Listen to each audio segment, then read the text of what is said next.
to myself, what a wonderful world. Happy Sensational Saturday. Happy Celebration Saturday. I hope you're taking a few minutes today to celebrate who you are, what you bring to the table, to be in the joy of your life. We're going to be talking today about attracting the money. We're going to talk about how to attract the money, how to bring it into you. Not chase, not hunt, right? Not find, not borrow, not beg, right? How to attract it and claim it and call it into your life. So I want to start a little bit about to say this. Money is about a mindset more than it is about anything else. People think it's about action. I mean, listen, I'm not going to poo-poo action, the right place at the right time, knowing the right people, right? Having the right opportunities presented before you. But all of that has to do with your mindset. Because what occurs to an opportunity, what occurs as an opportunity for someone with means does not occur as an opportunity for someone without means. So if someone says, hey, would you like to go on a vacation with, you know, and share a mansion with me, and it'll only cost you $1,000, but there will be 10 other millionaires in there. If you don't have $1,000, it's not an opportunity for you. It feels like a crisis, right? So, and that's a mindset. Whereas somebody else that has $1,000, that knows how to get $1,000, that can make $1,000, that knows $1,000 is nothing. It could be 1 cent, 10 cent, $1, $10, $100, $1,000, $10,000. They don't care the number, but the way their mind works is, I can always get money. So when someone offers them something and there's a dollar sign attached to it, they don't get into panic or crisis or feel any kind of way about it. There's no emotional attachment to it. There's no definition around who you are and whether you can get it and the fact that you should have it and you don't have it at this age and you don't want to take it out of this account. There's none of that. There's not those tentacles around the opportunity because you know you can get it. And that's just one example. And I'm not saying that people with money don't think about how to use their money. They absolutely do. I'm saying they're not hooked to it in a way that people who have less money. Money is a continuum. How you think about money has to do with your relationship to it, is what I'm pointing to. So people in relationship with money, like money is attainable, money is easy to make, I can make money anytime I want to, money is a mind game. People that relate to money in that way don't panic when a bill comes. They're not upset that somebody's asking them for money. In fact, they're like, that's the way the world works. Got it. I'll find it. I'll get it. I'm not worried about it. But people that have a relationship with money that is lack, in deficit, they're struggling, they're worried. Every time something comes to them with a dollar sign, they just tighten up. They mentally and emotionally start to shut down because the relationship that they have with money is toxic. It's one of lack. They don't feel supported. They don't trust money. Money has never been there for them. They're always chasing, hunting, begging, trying to get money instead of, I have it, I got it, I know it. And if I don't have enough, I can make enough. I'm not worried about it. That's a mindset. That has nothing to do with anything else. That's a mindset. There are people that make the same amount of money, but their approach to managing that money, to multiplying that money, to attracting that money is completely different. One is coming from stress and lack and might be at the end of the day hoarding their money.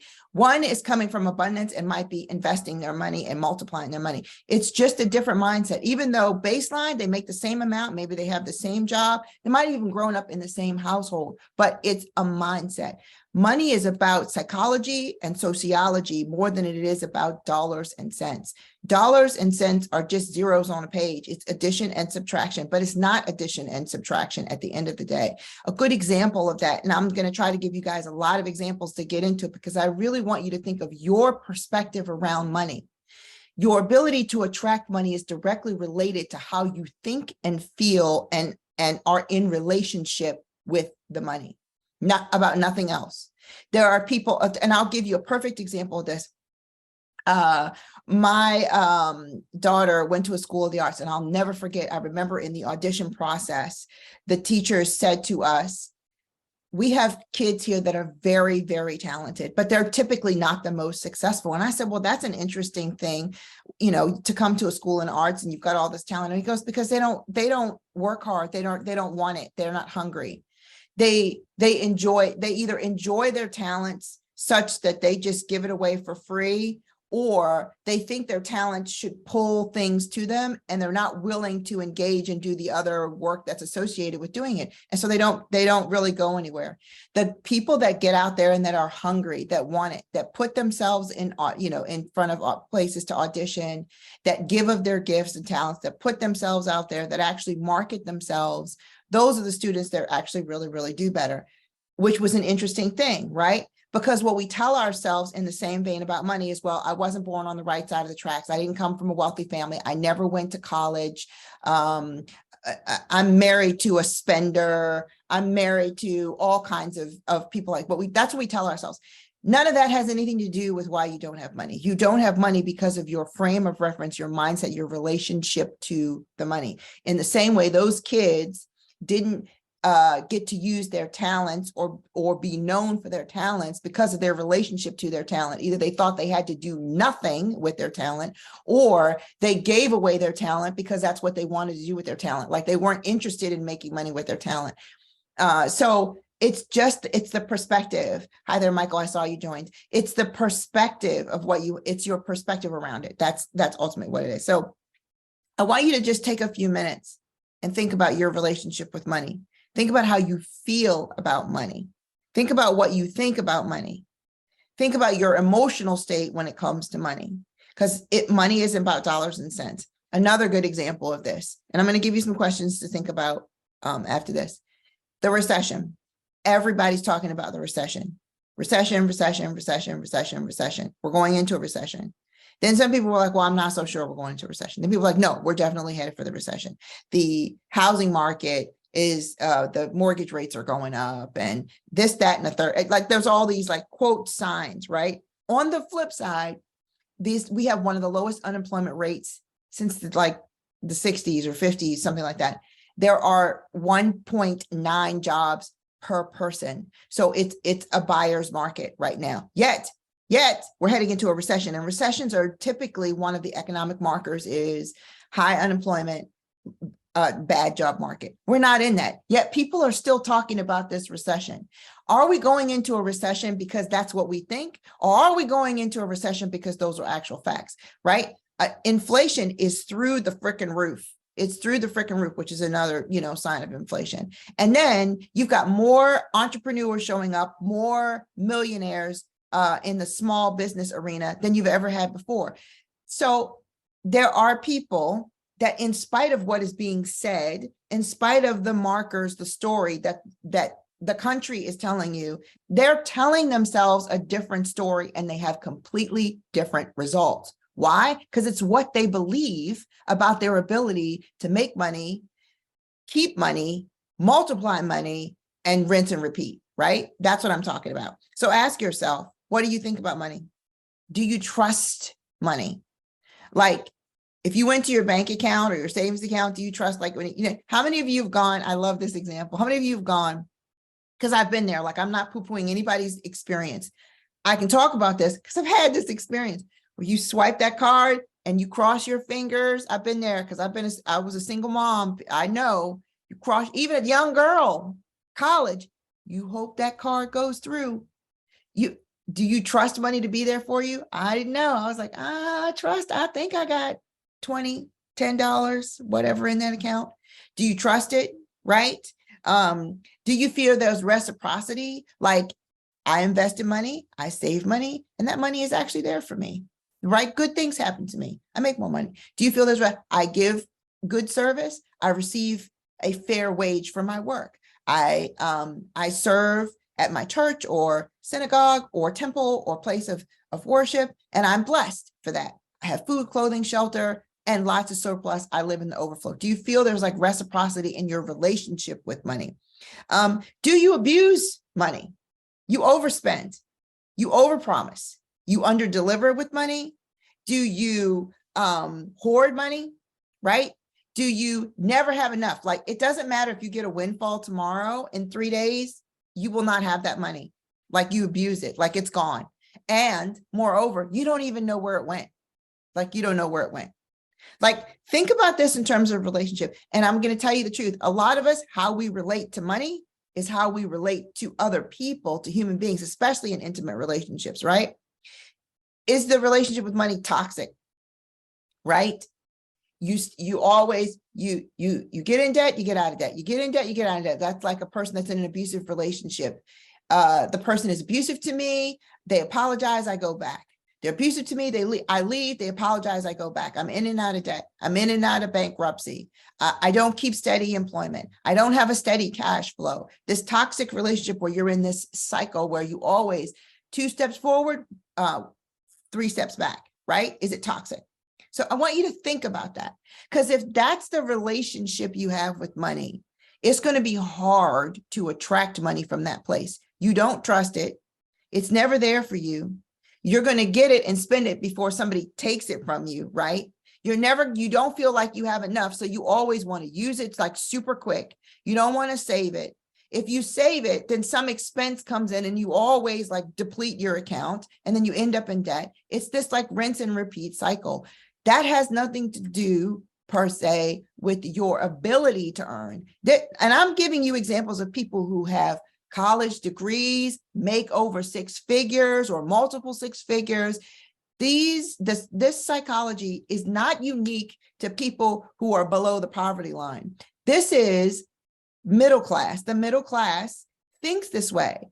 Our middle class is in so much debt. There's keeping up with the Joneses. That's a level of toxicity. There's measuring who you are versus everybody else on social media and their jet planes or their proposed jet planes, right? And their vacation trips and where they're going and why you don't have that. It's a toxic, abusive relationship. You're constantly berating yourself, being down on yourself and believing less about your abilities to attract and generate wealth in your life instead of appreciating where you are. And you can't get there from there. If that's the emotional state you feel, it's going to be really hard for you to generate income from a healthy place and hold on to it, maintain it. I'll tell you why. It's the same reason, like people always tell you, if you're an alcoholic, don't date other alcoholics. Or if you are depressed, this is not the time to make decisions. You have to get yourself to a standard of health, to a healthier relationship mindset with money before you start going out there and making money moves. Why?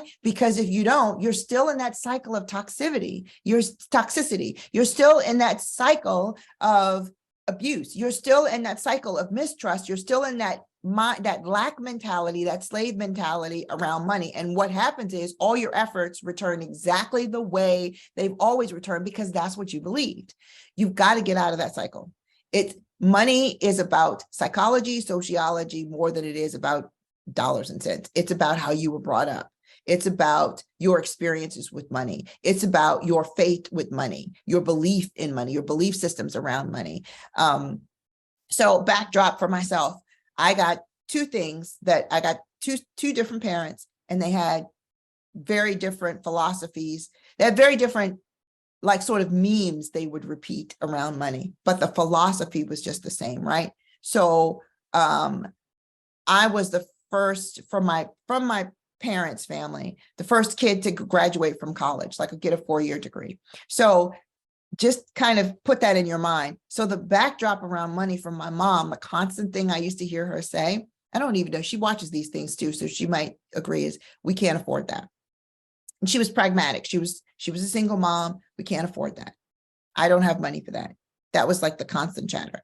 So even if she had money for it, but was holding it for something else, or maybe she did it later, she was very practical with money. She managed her money very well. But her constant mantra to me as a kid, all I can remember is we can never afford anything. We couldn't get stuff, right? My father's mantra, he was what I would say champagne taste, but beer wallet. So, but his mantra was, excuse me, that wasn't his mantra. His mantra was, you'll never be poor, but you'll always be broke. All right. So I want to just put the frame around. These are the memes that I grew up with about money. They are lack. They're just lack. There's nothing in that for me to grab onto and go, I'm going to be rich. It's going to be a great thing. And I tried to, for a long time, like really have faith in that. But I thought, and the other thing is just to put not too fine a point on it. The family members and the circle, like everybody, even today, and I constantly correct my daughter and stand for this among my peers. Everybody always just got, girl, I'm broke. People just keep saying it. I'm broke. I'm broke. I'm broke. Broke, broke, broke. Cancel clear. I'm not broke. And I would say, when you just say that, it just is such a profound statement. Like broke, brokenhearted, broken in spirit, broken dollars, broke, broke, broke, broken down. Broke is broke. It's broken. It's non-functional, not working. It's probably the worst thing. And I think it comes out in particular in the African American community because we were broken. And I think it comes out of that, like, even if we never talked about it, like the psychology of that is we were broken in, broken down, broke without money, like broken, like that's where it comes from. But we are not. Stop saying I'm broke. If I could change one thing on this planet, it would be to get people to stop saying I'm broke. You are not broke. You have a cash flow challenge. You have less money than you would like. The thing that you want to buy is not in your spending plan. That is a complete reframe. That is very different than I'm broke. Broken is almost like it's just broke. Like there's nothing to do. You hands up, I'm broke. It's not my spending plan means there's a possibility that it could be because you could put it in. Cash flow challenge means it's a challenge, but it's not insurmountable. You can do something about it. It's little things like this when you constantly have this on repeat, constantly. This erodes your thinking and your ability to attract money. It erodes your thinking around money, it erodes your wealth consciousness, it erodes your ability to harmonize, to attract, to pull in opportunity because you think that you're broke. You think even if you get an opportunity, I'm too broke to take advantage of it. So even if there was an opportunity in front of you, you wouldn't see it as such. You would just be like, oh, girl, I'm broke. I can't do that. And you would walk away from it, not exploring, not seeing how it's possible, not taking a look at your finances to really see, not even actually looking at the opportunity to see if it's something that you could do, that you even want to do, that actually would support and serve you. You immediately, if the price tag isn't the right thing, if it's over a certain amount or not less than a certain amount, girl, I'm broke, I can't even do it. Again, that's a mindset. That's not reality. And I know you're thinking, well, but I don't have the money in the bank. Yeah, I'm not saying that. People find ways to make money all the time. All the time. There are people that work 2 and 3 jobs. There are people that have side hustles. There are people that day trade. There are people that Uber. There are people that when you want it bad enough, you find a way to get it because you're not broke. You're not broke. No one is broke. You're not broke. All right. So psychology of money. Your relationship is relative. So people, I love financial planners. I think they do a great job. And I've had some on and I talk to them. And I think if you need support, get it. Financial planners do a couple of really good things that I love. They give you a framework to work within and they educate you. Good ones. Everybody's not a good one. They give you a framework, they educate you, and they help steer your ship, right? If you get a good one, you're in partnership. They're supporting you, but you're steering the ship. A good one lets you steer your own compass, right? Right. But money is relative. Somebody else might want to retire at 40. That's going to be a very different plan than somebody that's trying to retire at 65 than somebody that wants to work till they're 80 because they own their own business and love what they do. Those 3 people have very different mindsets around retirement. And they have very different mindsets around money. So money is relative.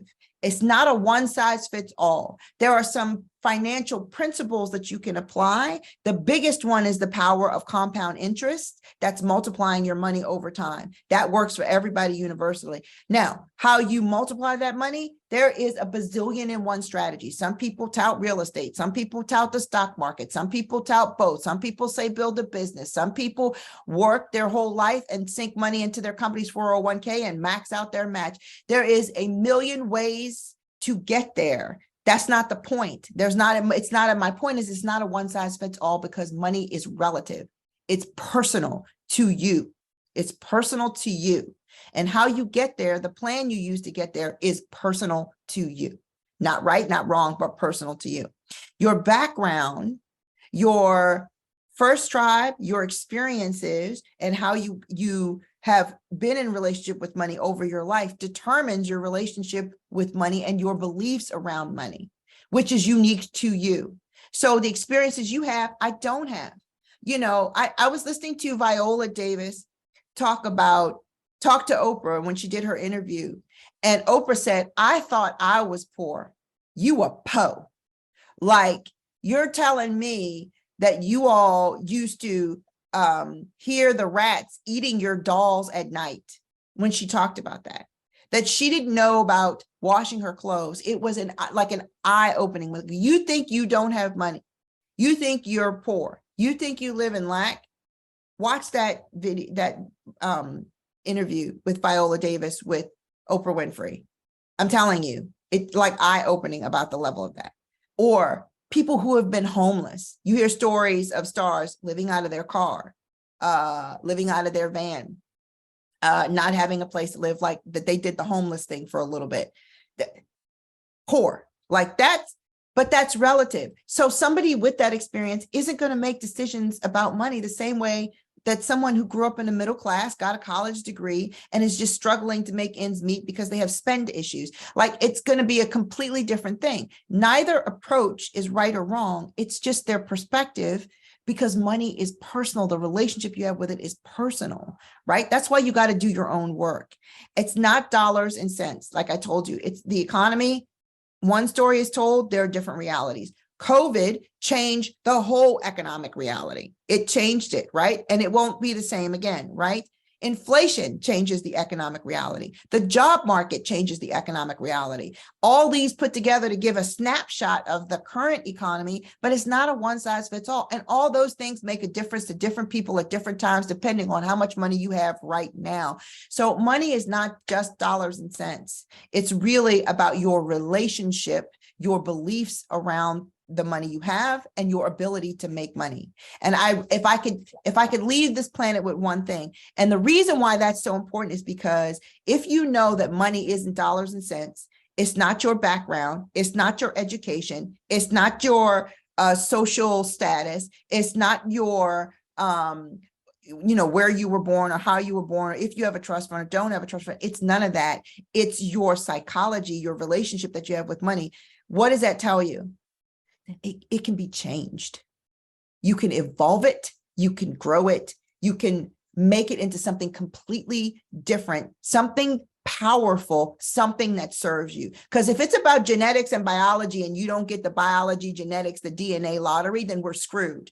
But it's not about that. That is the great news. Money is not about biology, DNA. It's about your psychology, which means you are 100% empowered to change your money story today, right now. All right, so I'm going to give you a couple of quick tips, because y'all know the reason I come on here early on Saturdays is because it's my Saturday Zumba class, and I like to do that. All right, and so I do my little happy dance, because that's one of the things that I want to share with you around how to get into relationship with money. The first thing I want to tell you is you got to vibe with your own money. You got to rock with what you got. You got to be grateful and appreciate where you are, how far you've come, what you've done, and you got to forgive yourself for what you haven't done, what you didn't know, what you did wrong, what didn't go well. The past is in the past. Today, you can wipe your slate clean. Close the chapter on what happened and realize that going forward, there are a bunch of blank pages that you get to write on and change your money story, right? Vibe with where you are. Where I am, I'm grateful. I got this, I got this, I got this, I got this. I learned this, I learned this, I learned this, and this, and I got blank pages. That's rocking with what you got. You cannot spend your whole life beating yourself up over what happened.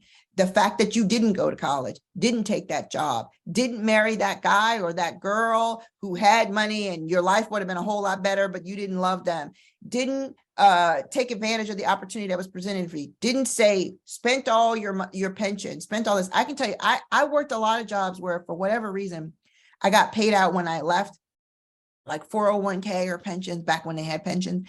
And The plans were that they would like pay you in these lump sums. Well, in my 20s, I blew through all that money because that's what with the story of we can't afford that and you'll never be poor, but you'll always be broke.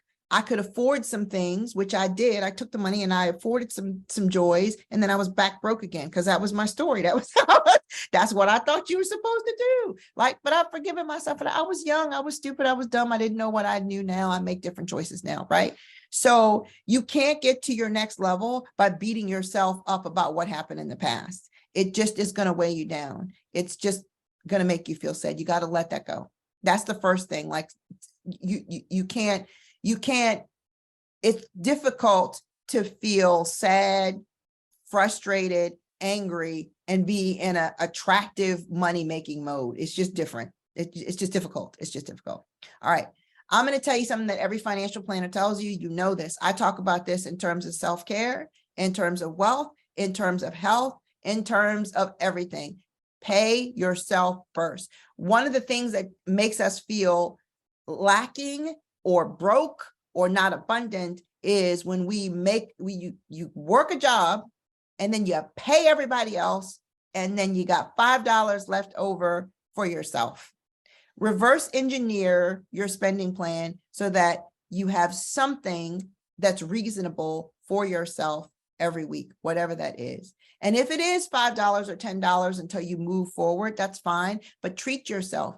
When you work for something that is meaningful to you, you feel abundant. It changes the way you relate to money because now money is supporting you. It's actually giving you something you want instead of you working to pay everybody else. If you're working to pay everybody else, who wants to go to work? Who wants a promotion? Who wants an opportunity so you can just give that money to somebody else? Nobody does. The psychology around that is I can't stand working my butt off to just write checks to other people. What do I get out of it?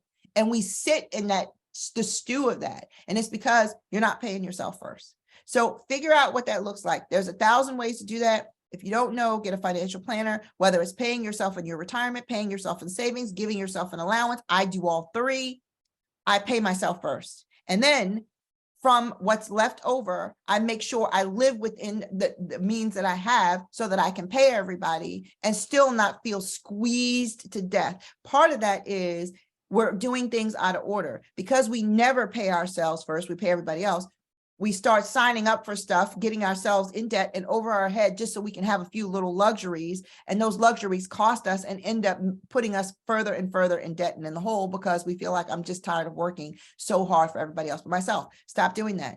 Pay yourself first. Pay yourself first. You will feel abundant. It changes how you relate to the money that you make because now you feel supported by that money. It's a little shift. It's a little thing, but pay yourself first. All right.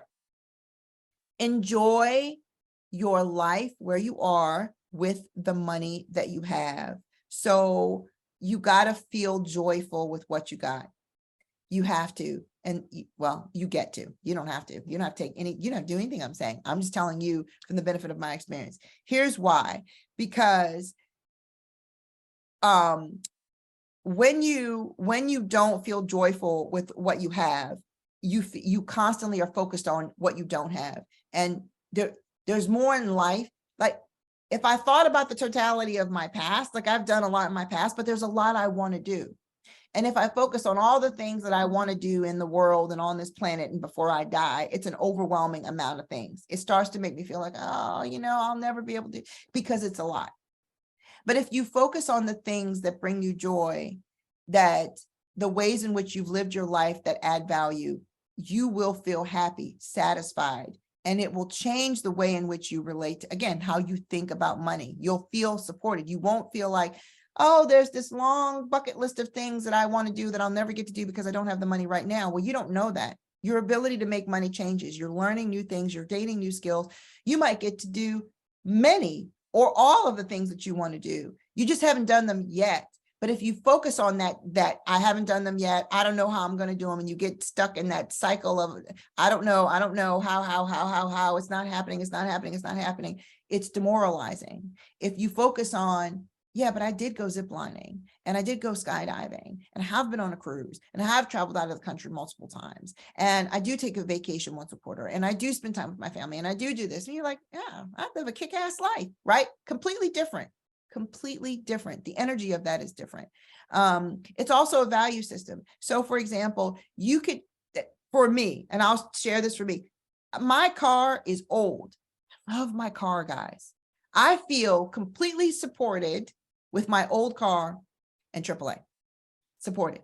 I don't desire, I'm not a car person. I tend to keep my cars a really long time. I buy a car that I really love. I really do fall in love with it. And I really don't want to part with it. Most of the time when I bought new cars is because they are in such a level of disrepair. They're too old to be repaired. And then I go ahead and get another car. That's my value system. There are people that get new cars every 4 years or 5 years. There are people that always get the next car. There are people that like luxury cars. There are people that only drive BMWs and Mercedes. I knew somebody, he only drove Mercedes. That was his car of choice. I know somebody else that only does BMWs. I know somebody else that keeps talking about a Tesla. It's your value system, but you will feel supported by money if you give yourself permission to put your money where your values are. I don't value cars. I value other things. I value investing in my daughter's education. I value investing in travel. I value investing in my education. Those are things that I value. That's where I put my money. If I had a fleet of cars, or a huge car payment or a brand new car every 4 years, I would resent it. Because I don't like cars. So then when you're paying for things now, and I'm not saying that if you need a new car because you need a new car, you got young children, hey, that's when I bought my newer cars. I think I did it more frequently when my kid was younger. Now I don't care. She's on her own. Not on her own, but she does her own thing. But here's my point. If you don't put your money where your values are, then where you're putting your money, you feel like you're robbing yourself. You're cheating yourself because you don't invest in the things that you actually value. All right. Number 4. Drop the struggle and the worry. Desperation is unattractive. You cannot pull money into you by being desperate or worried. It's not a good look. I don't care what you're talking about. When you're talking about dating, my best example is job interviews. I cannot tell, or dating. How many of you have sat across from somebody either in a job interview or on a date and the vibe is desperate? They're worried. They're anxious, right? You feel the struggle. They got like this low energy where they're not telling you the whole story because they're trying to hide the fact that they're in struggle. It's not attractive. You typically don't go out with that person again. You don't offer them the job because that worry, that anxiety reeks of desperation. Desperate is not attractive. Drop the worry and drop the struggle. Rinse and repeat. Number 3, enjoy your life. Get into gratitude. Make list of the things that you appreciate. Make list of all the joys and wonders of your life. Stay in that. Most of us have had we've had really crappy lives. I'm not saying crappy things haven't happened to you, but we've also really lived and had a good life. All right, number 5, educate and stay informed, right? But do what is best for you. You got to trust yourself. Educate yourself. Like I said, you can get a good financial planner. Read the stock market. Be educated about the recession, but trust yourself. If you're getting an intuitive hit to invest in in education in a particular way or a particular stock, or or value a particular company, you got to trust yourself. Like I said, when I gave you those scenarios, money is personal. It's personal. I can't tell you what to invest in. I can tell you what to invest in based on what's performing well, but I can't tell you what to invest in based on your value system. And that's different. There are companies that do well that you may never want to put your money on. Why? Because you don't value that company, the way they treat their people, the way that they are with the media, the way in which they do business. Those are value systems. And there are companies out there that value those same values that you do, that you might want to invest your money in. They may not be performing as well, but they're still performing well. This is why I'm saying it's very personal. Some people would invest in what's doing well no matter what, because that's their value. Other people are like, no, I'm putting my money where my values are. I'm putting my money in companies I believe in. Some people want to do all women owned, all Black owned, all Latina X owned. It doesn't matter. Put your money where your values are. Educate and stay informed. Absolutely. But trust yourself to do what is best for you. Number 6, make a plan, but don't be attached to the plan. The plan is the framework. Be committed to your goals, but you don't have to do everything lockstep, lockstep, lockstep, lockstep. If the plan is to save, I don't know, $500 a month, and for some reason you were only able to save $450, do not kick yourself. If it was a one-time, one-off thing, that's fine. If you can make it up, that's fine. The plan is the framework. 1 month where you had $50 less because of an emergency isn't going to kill you. You still are committed to the goal. You're still committed to the savings. You still put the $450 in there. Don't beat yourself up there. Remember, have a plan. It's the framework, but execute without attachment.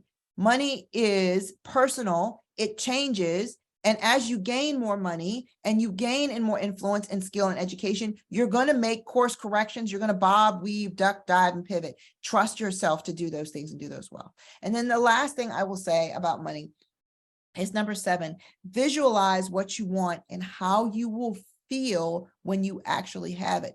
Most of the things, the choices we make around money aren't even about the money itself. It's about how we will feel when we get the thing. And usually it's disappointed because we have an expectation of one thing and then we get the thing and it's kind of like a real letdown. Why? Because as you're working to get the thing, your expectations are going up too, right? So visualize more around how you want to feel. If you had, I don't know, $1 million in the bank, what's the feeling around that? And then look a little bit deeper in, why do you believe that you need to have that feeling? Why do you want that feeling? What's supportive of you about that feeling? Are there other ways you can create that feeling? Because for some of us, you may find you actually don't need $1 million. You just need a really good retirement plan. And if you went to a financial planner who mapped out everything, you'd actually feel fine. You'd feel rich. You'd feel abundant. You would have less anxiety, less worry. You'd be able to pull in whatever you wanted. Why? Because you just wanted to have the feeling of security and you thought $1 million would give you that. It's not the $1 million. It's knowing that you have a retirement plan. It's knowing you can leave a legacy for your kids. It's knowing that you have a working car or you have a car that you have with AAA. It's knowing those things. Those are the things that make you feel good and secure because you know that you are taken care of and provided for with the resources you have. Sometimes we want to get more resources because we think we're not taken care of with what we have, but we don't actually know. So do the work. Visualize what you want. Visualize how it will feel in having it. And then look at why do you feel good at having it? What is that? What do you believe that having that feeling that thing will give you? What do you believe having that thing will give you the feeling of? And then do the work around that. It might be, for many of us, it's way less than you think. It's less than you think. That's how you pull money in, because your framework, your belief system around it is open, you're available, you trust yourself, you vibe with the money you got, you're not beating yourself up over mistakes. You're going to pay yourself first. So you're not going to feel like you're depleted and constantly robbing Peter to pay Paul, right? You're going to enjoy your life with the money you have by investing in things, putting your money in things that you value. So you're not spending money on a bunch of bills all the time. I'm not saying don't pay your bills, but whatever else you spend the money on is going to be things that you value. You're going to drop the struggle and worry. It reeks of desperation. Whatever you need to do that, you're going to figure out how to drop the struggle and worry. It might mean make a budget. It might mean look at your belief system. It might mean get some counseling. Some of us have some really ugly, deep-seated, horrific poverty, lack, abusive stories that make us anxious and worried no matter how much money we make. And that's not about dollars and cents. That's about our experience. Remember, I said it's personal. It's about your sociology and your psychology and your experiences in your life. You're going to educate yourself. You're going to stay informed no matter how you do that. Pick maybe one article a day. Get connected with a financial planner. Read the Wall Street Journal. It doesn't matter. And then the more you educate, you're going to trust yourself and your instincts to make the right decision. You're going to make a plan, but you're not going to be attached to the plan. You're going to be committed to the result, but you're going to bob, weave, duck, dive, pivot, and do what you need to do to get the result. But you're not going to make the plan the end all be all in your God. Because as you educate yourself, as the market changes, as your priorities change in life, the plan may need to change and pivot and change. The goal might not, the commitment shouldn't, but the plan might need to change. And then you're going to really get in tune with yourself by visualizing what you really, really want. how it's going to feel to get it, and why that feeling is important to you. You're going to unearth that. When you're doing these things, you become like really attractive. Why? Because you understand your own psychology. You're not getting high on your own supply of BS around your money beliefs. You're not. You're open, you're available to learn. You're open, you're available to be shown something. You're aligning your money with your values. You're making sure that you feel abundant and not approaching life with a sense of lack, or you can't get there, or you're broken. You're going to stop saying the word broke. That is how you attract more money and opportunities to you. Because now when you get an opportunity, you're going to be like, okay, let me look at this. Is the opportunity aligned with my plan, my goals, right? You're not going to approach it from struggle, from lack, from I don't have that. You're not going to say I'm broke and be stuck in your money story. You're going to be informed. You're going to be educated. You're going to know if that's the right decision for yourself. And even if it's the right decision, but wrong timing, you're going to trust yourself that it's the wrong timing, and it will come back around again when you're ready. You're going to trust yourself. This is how you make yourself more attractive and you pull money in, because you are not hoarding, repelling, scared, hiding, anxious, worried, denying, and telling everybody and their brother that you're broke.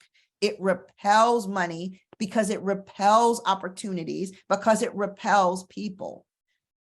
Get in connection with yourself, your psychology, your sociology, your experiences, your beliefs around money. Do the work to excavate those beliefs, and then set yourself free so you can tell another money story, a better one, the up-level story. Remember, the chapter of the past is closed. You got a bunch of blank sheets that you can move, change your money story with. Take advantage of that today. All right. Let me know if this was informative to you. If you have questions about this, drop your questions in the comment section. If this was helpful for you, share it out to someone. I would really appreciate that. And I think that's it today. If you guys are interested in more money tips, I will be back next week. We're going to talk about keeping the money. Now that you know how to attract it, changing your vibe around it, how do we keep it? How do we hold on to it? We'll talk a little bit about that on next week's Coffee, Coaching, and Conversations. I will see you soon. Gotta go get my Zoom on. Take care. Have a great day. Remember to celebrate yourself today. Pay yourself first with something today. Time, money, energy, love, support, self-care. Pay yourself first today. Enjoy your day. Happy Celebration Saturday. I think to myself, what a wonderful world.